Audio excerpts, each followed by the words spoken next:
Patuloy ang paglilinis ng MMDA sa Buhangin Creek sa Mandaluyong City.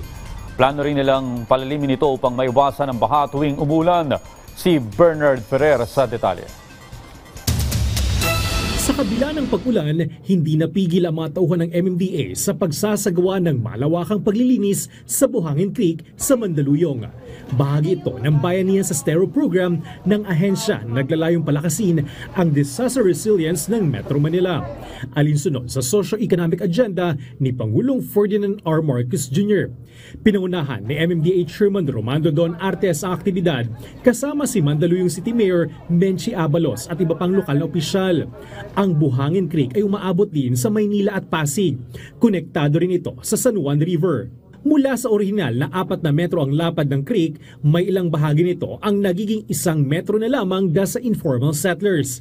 Dahil dito, target ng pamahalang lokal ng Mandaluyong na mailipat sa in-city o in-barangay relocation ang nasa 30 hanggang 40 pamilyang nasa tabing creek simula sa susunod na taon.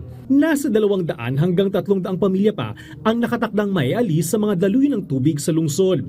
Nakatutok din ang MMDA sa pagbabaw ng creek dahil sa burak. Ang usapan namin ni Mayor ay palalalimin talaga dahil pag lumalim ito, instead na yung tubig ay nasa karsada, maraming drainage na dito bumabagsak ang tubig, ay may mapupuntahan at hindi maiipon sa karsada.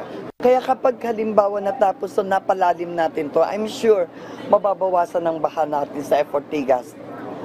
If not, sana mawala. Kasi ito talaga yung ko-connect eh. Diyan nakaano yung aming mga drainage. Bibili pang MMDA ng mga karagdagang kagamitan para sa paglilinis at pagpapalalim ng mga creek o estero. Mula sa orihinal na target na 19 na daluyan ng tubig, nasa 31 na ang nalilinis ng MMDA sa ngayon.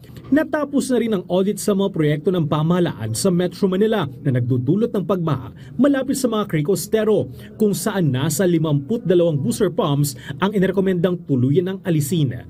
Bernard Ferrer para sa Pambansang TV sa Bagong Pilipinas.